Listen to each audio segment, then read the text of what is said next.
Good evening. This is Jared with Carbon Digital Battlefield Podcast. Today we're going to be talking about what are conversions. So conversions are a very important piece of information that most people tend to overlook. For the simplest way to think about it is a lot of people put focus on the traffic, which is getting people to the website. But a lot of people also neglect conversions, which is getting people to do what you want them to do. It's a goal-based metric that you can track, monitor, and the, the, the premise of it is to getting people to basically do what you want them to do. Whether that's to subscribe to your blog post, to make a purchase, to submit a contact form. Those are three different aspects based on your business that could have a conversion-based metric.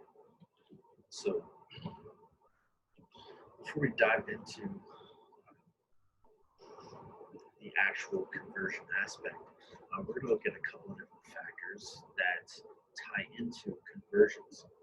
The first one is called user interface, otherwise known as UI.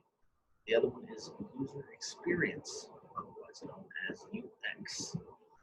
So let's start with the first one, user interface.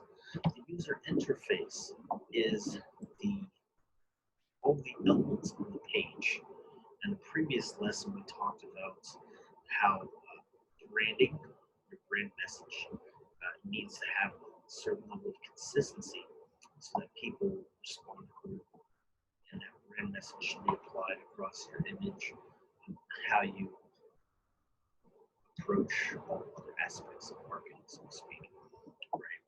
And conversions are no different. So the user interface is where you will build components of your website, little pieces at a time, and maintain consistency across all those pieces.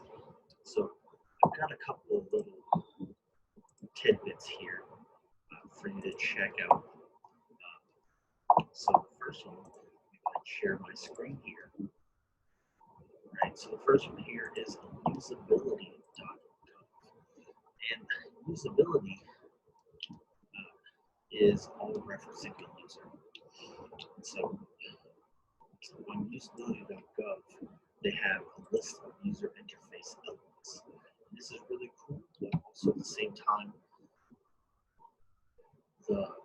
most of these elements are using browser specific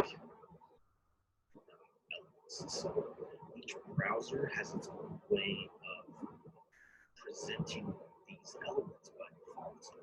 And the images, screenshots here inside of the user interface elements listing uses those basic generic browser styles, so to speak.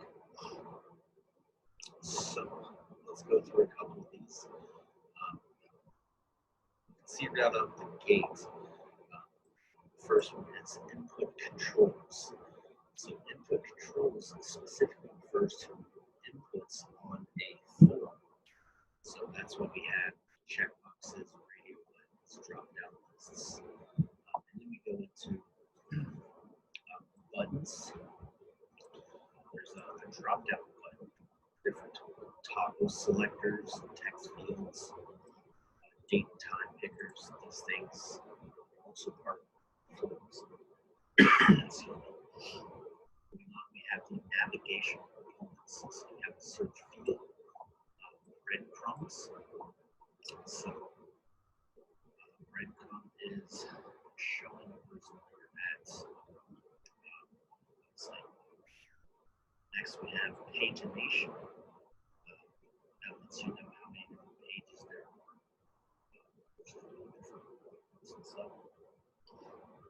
Excuse me. Then we have tags. Tags are tied to various different categories of search criteria. Sliders, icons, image carousels, information components. So notifications are a big piece of that. Progress bars, tooltips. So a tooltip, if you're not familiar with it, when you hover over something, it pops up with a tooltip. Message boxes, notes, pop-up windows. We have different things like containers. This one in this example here, there's an accordion, which is a click and a piece opens up, click and that piece closes. So those are some of the elements here on these mobile websites. So I'll go ahead and switch to something called Career Foundry. And then both of these links are going to be provided in the description. So this one covers 32 user interface elements for web designers. And it's titled the Ultimate Glossary. So these, right out the gate, these have the same categories: input controls, navigation, information, and containers. I anticipate that these are going to have a lot of the same items. The difference here is that this is a more realistic approach to what you can do with the design aspect of it. Making it look pretty is a big part of that. So let's dive into this. First one is accordions. The last one was talked about. Next one is a bento menu, which is, if you're looking at the image here, what we're looking at is mobile menus. So you have a square made up of 9 squares, that's the bento. And you have the 3 lines, that's the hamburger menu. You have 2 lines, which is a bolt burger. And you have 3 dots, which is called those are horizontal. 3 vertical lines is called the kebab. And then 3 lines, all the different sizes, which is called the donut.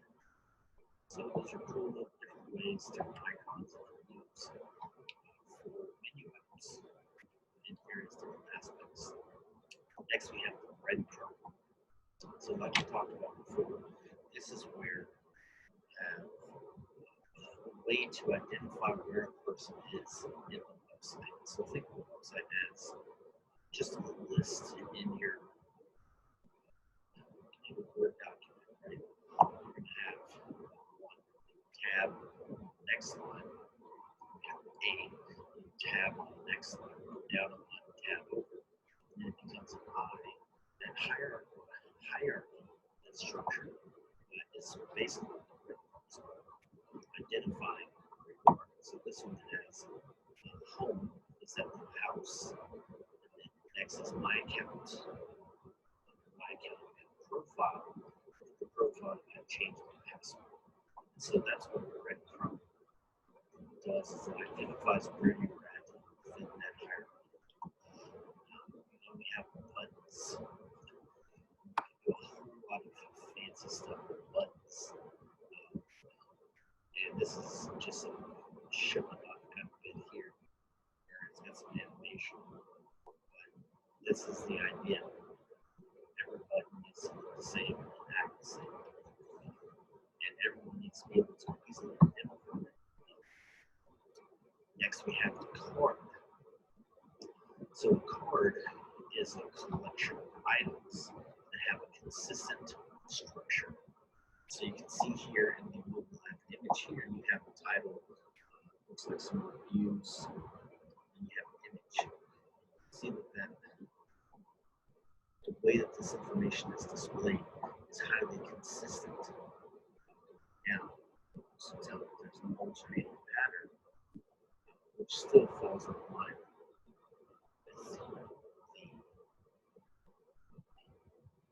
actually it's not an alternating pattern. What this is the middle card here is actually just zoomed out so it can stand out for the purposes of displaying this information.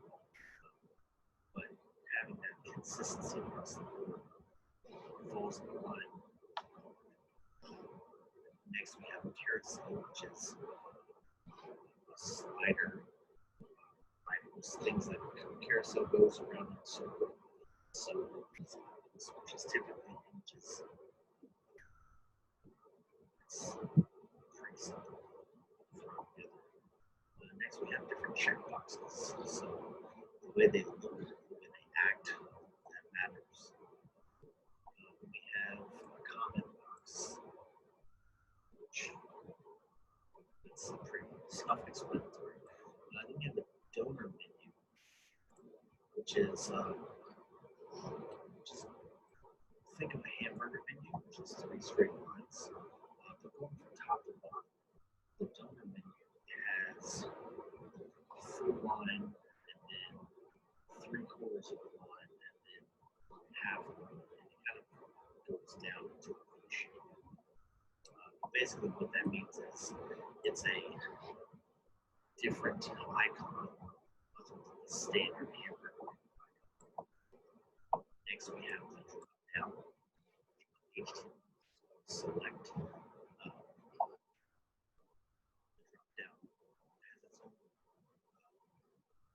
This is a custom one here that's showing you can see how this drop down showing this GIF has its own unique properties and how it operates. So having that type of stuff being consistent across your whole site is insane.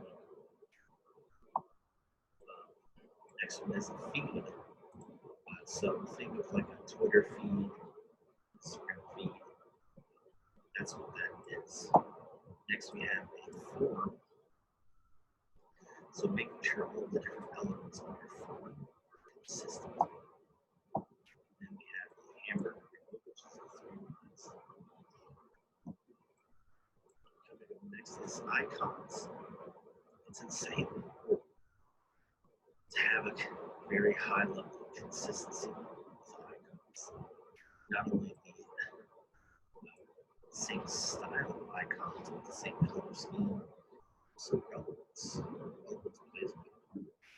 And sometimes when you're trying to find icons that paint a picture of what you're trying to display to people, sometimes it can be complicated. And that's where a lot of people end up creating their own icons because there's no icon that identifies what we're looking at.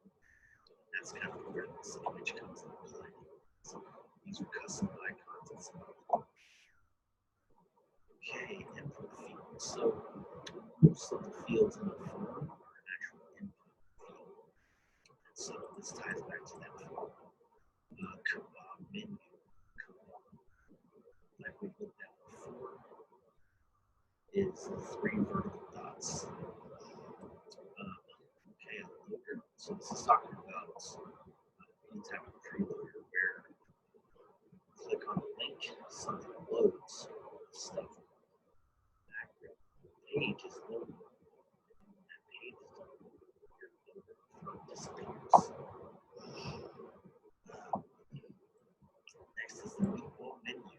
So the meatball menu is the 3 dots that are horizontal to signify an actual menu item. Next we have mobile. So a mobile is not a common word for non-developers. The common word for non-developers is pop-up. And the mobile is the same thing. It's just pop-up is what most non-developers refer to as. So any type of mobile pop, you want to make sure you maintain consistency for all of them. And styling, it doesn't have to be the same one every time, of course. Make sure you maintain that consistency. Notifications, huge, huge. Pagination. Pages are more different pickers, so that's date and time pickers. Lots of different options and how to display those. Progress bar. Okay. Radio buttons, that's another form item. So select one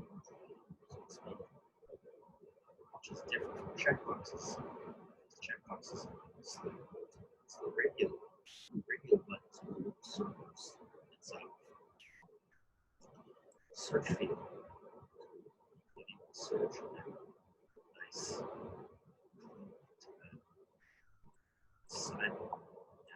So a sidebar is anything that is consistently placed to the side. So a lot of times in the store, think Amazon, right? Actually, I can show you.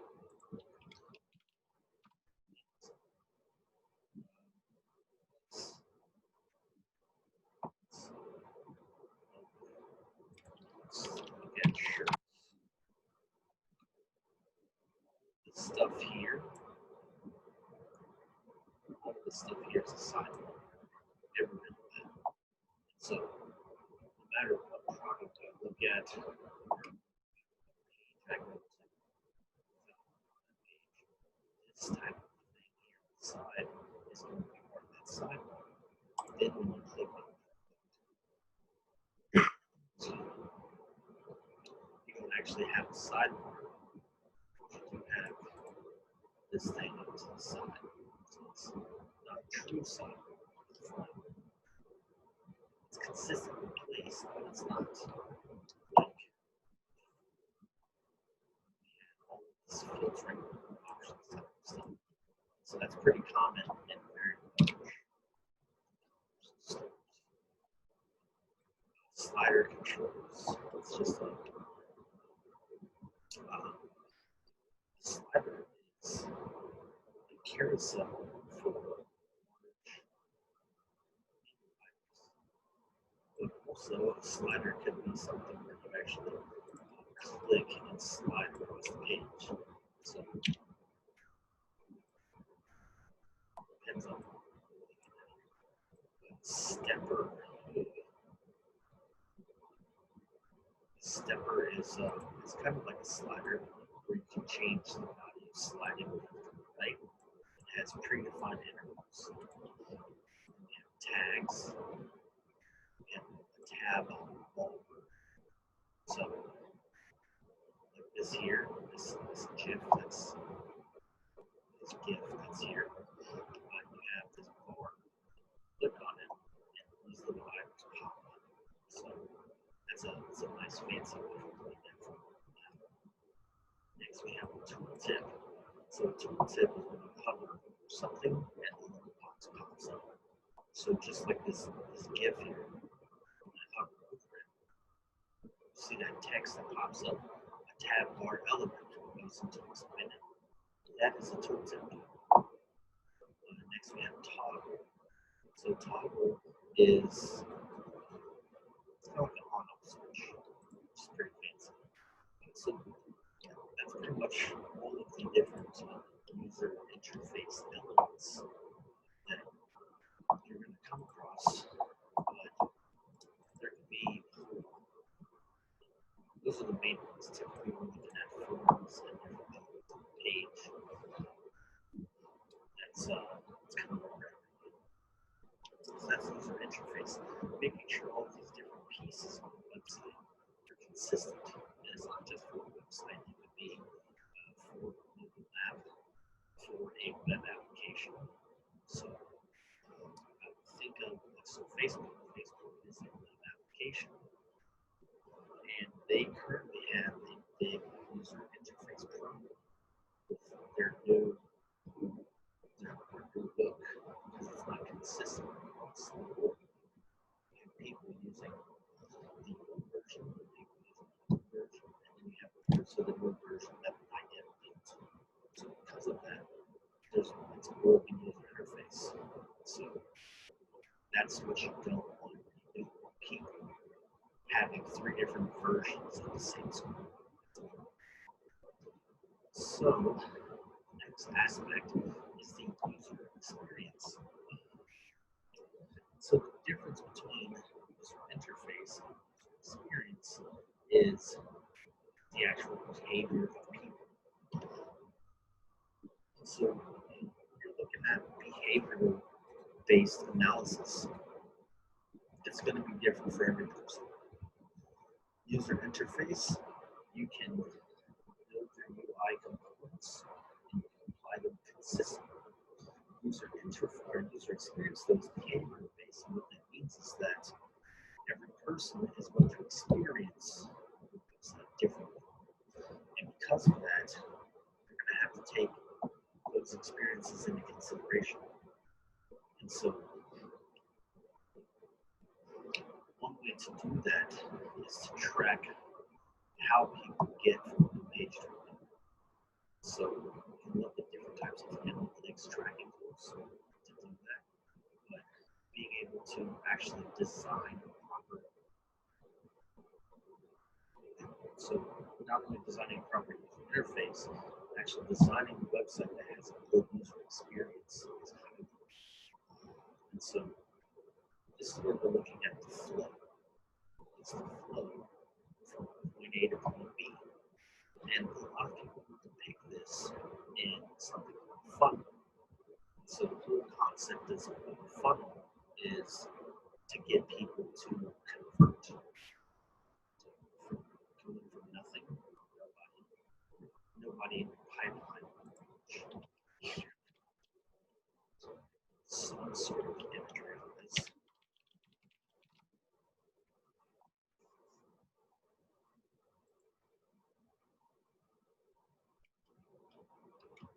Okay. So let's good example here. So share my screen so you can see. Okay, this is just an image I pulled off of. So this is what's considered a funnel. Think of those old timey funnels. Back in the day when we used to have to pour oil in or something like that, you have to take the funnel and pour liquid in it. It starts at the top and goes down to the end. It's the same thing. So this first part of it here is no users. Because people never interact with the website, all those things. And so this one specifically is talking about advertising percentages, which we're not going to get into today. But this first level is new users. This next level is returning users, so people will come back for more. And then you have converted customers, people who take the plunge and they become a customer. And after that, the pinnacle of everything is getting them to return on a consistent basis. So this is the whole funnel. There's typically more than 4 steps, but this is the very basic level of it. And so looking at the user experience, it's the flow within the website, all the different pages to get them from point A, which is new users, to point B, returning users, to point C, converting to a customer, and then turning them into a loyal customer so that they return again.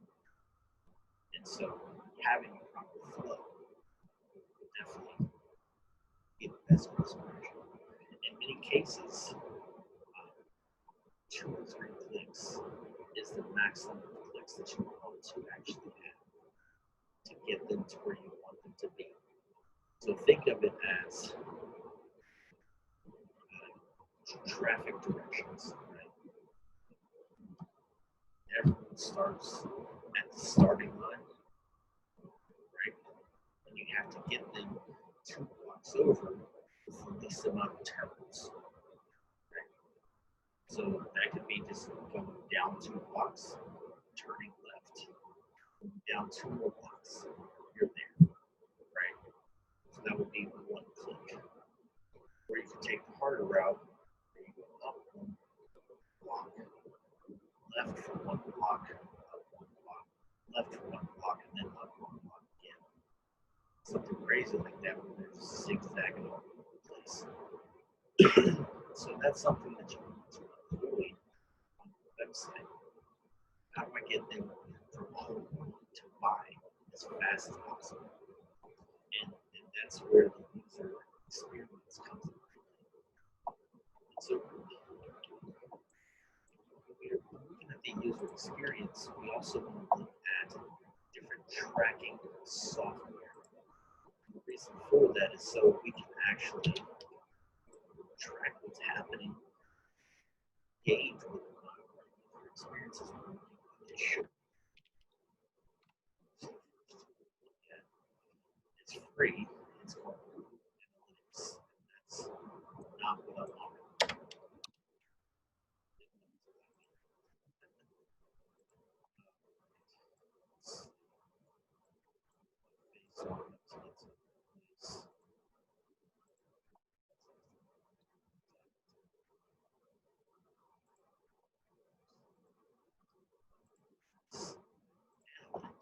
There we go. Oh, they changed the URL. That's what it's marketing platform.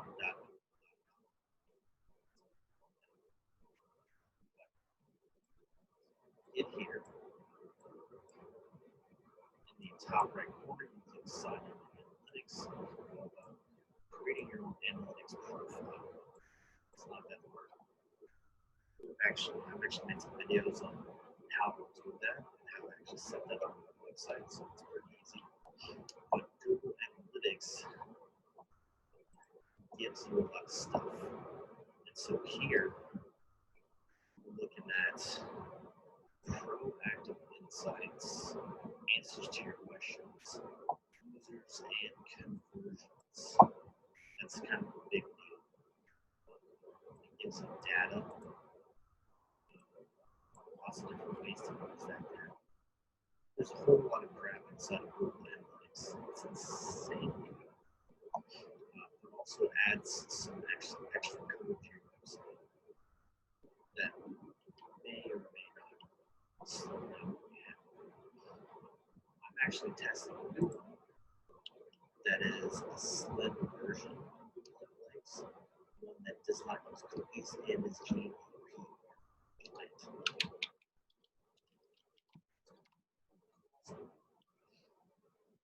So this is the type of stuff you're going to look at when you're looking at Google Analytics. How many visitors you have, how long you have the website. Bounce rate is how fast do they leave your website as soon as they see it. Sources, this is how people find your website. Top pages, that's the pages that people are looking at. So the cool thing about Closet is that it's free and it's open source. So if you have a developer, you can actually talk to them about implementing this on your website because you don't have to pay for this. The only way that you would need to pay for this is if you want to Closet to host this into the cloud. So what do I mean by that? So if you want to use their website for monitoring and tracking and have them take care of it and keep it as simple as possible for you, then you can just pay the few dollars a month, $6 a month. Not that big a deal, right? And so that's where it's kind of not too shabby. And back here, the pricing, a couple of things we're looking at. Unlimited websites. So as a developer, for me, it's kind of a big deal. Email reports, I like automated emails. Yes. 100% data ownership. So this is kind of a big deal for a lot of people, being able to own their own data. And so a lot of people actually have reservations about using Google Analytics because they don't want to be giving data to Google who's already taking over the world, so to speak. And then you can actually use custom domains in here. So it's actually not too bad. So for 10K a month or less in viewers, paid views, so that means if you have 1,000 pages and 10 people get 1,000 pages, that's going to cover you for $6 a month. Excuse me. It's 6 a.m. Sorry. Realistically, that is not a bad price at all. So I'm actually looking to see what kind of how much of this data I'm actually getting. And I'm probably going to be switching to this because GDPR, which is the European privacy sector, and CCPA, which is the California regulations. So this is actually compliant with them already. Right here it states does not use cookies and is fully compliant with all of these privacy regulations. And so because of that, that's huge. And I've actually been talking privacy policies with my some guys, and this is a big deal. So I'm looking at potentially switching to this full time just to maintain that certain level of privacy security, so to speak. Also, it's an option to work with you later once my trial is out and go from there. So that's plausible. Next, we have something called Jar. It's the greatest piece of software. So this actually gives you videos. It tracks clicks and mouse movements and scrolling behavior. It's insanely awesome. So this one here is their heat maps. And so this one is tracking how many clicks, right? Where do people click? And so I actually came across a situation where somebody was clicking on a heading. Right? So this would be a heading, and this would be a paragraph. And so someone was clicking on the heading, and I had no idea. And so we ended up turning that into a link, and that increased conversions. That actually got more people to spend money, and that was the idea all along. So it's a great piece of software. Quick note here, it's already compliant with GDPR and CCPA. So some one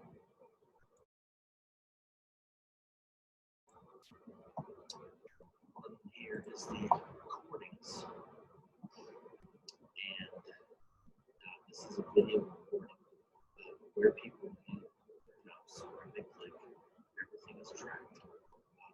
Downside to this is if I'm tracking this page here in Hotjar and I click on a different browser tab, it's still going to track the mouse and the clicks and stuff. And you're going to see everywhere. So the mouse is just kind of going haywire because it's not focused on this page. And so you're going to be able to identify when that happens when you're not focused, which means they're actually on this page interacting with it.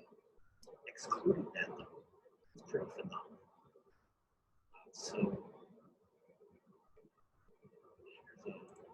you can check out heat maps. There's one other type of heat map. This one right here, scroll heat maps. I love this thing. So you have the click heat maps, which shows you where people clicks. You have move heat maps, which shows you where the mouse moves. And then these red dots are like pauses. And this one, this is a work of art. So this is the scroll heat map, which shows you how far people scroll. How far people scroll down the page.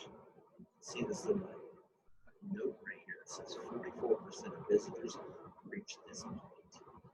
That means only 44% of people are getting to your second row of questions. And then they're leaving that page for someone else, somewhere else. This type of insight is exactly what you need to take things to the next level. And it's cool. It's crazy. We also have downloads and shares, and we can do different things. Here's the recordings. This is what I'm showing you where the mouse just looks crazy. So people tend to Excuse me. Tend to use the mouse as a reading tool, right? So as they're reading, they'll be moving the mouse like this. So that's pretty powerful to see exactly where the mouse is going while they're interacting with the page. So,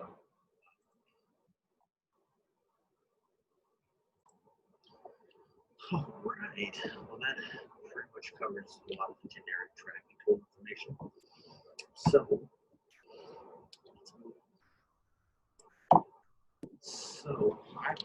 there's hundreds of different points you can check for conversion rate optimization, which is the third and final piece of conversions. And so I actually put together a few different things on the website here to actually explain this a little bit better. So you have UI and UX, funnel monitoring, which is what we were talking about. How do you get people from point A to point B? So split testing is another piece of that. So split testing is changing small pieces of information at once to see what performs better. And quite frankly, results can be skewed on split testing unless you have a high volume. At higher volumes, the results are more definitive. But nonetheless, split testing is about changing something and seeing if it works better. And then the conversion monitoring is the final piece of that. So that covers all of the conversions aspect. So there's actually a lot of math that goes into conversion rate optimization monitoring, and actually monitoring what those, monitoring what those conversion rates are. There's lots and lots of stuff out there on how you calculate what's what, but at the end of the day, it's about goal-based, achieving goal-based items. So if your goal is to get them to subscribe to your blog, what's the fastest point of entry for that? Right? So it might be creating a user interface element for mobile. Let's say that they scroll down a couple of wheels, which is a full rotation on your mouse. This little right here, full rotation is a wheel, one wheel's worth. So maybe they get down a couple of rotations on the mouse and pop up a mobile that says, "Hey, subscribe to our blog." Maybe that's the way you do it. There's a lot of different avenues in how you achieve your goals, but you can't achieve your goals unless you know what's happening, what type of behavior is taking place. So that's all what CRO is about. It's about tracking, testing, reviewing everything. And it's not a quick process. CRO is a never-ending, non-stop process that you have to monitor. And that's why it costs so much to optimize your workflow, to optimize the user experience, the user interface, and things like that. It's crazy expensive because it's important. Anything that's worth having is definitely be expensive. So that's pretty much all I have for this video. But I'm going to look at what comes next. So in the hierarchy of the foundations, next is going to be the outreach. So that's definitely going to be exciting. That's all I have for today, guys. If you have any questions, comments, concerns, complaints, send them over. We'll go from there. All right. Until next time, guys.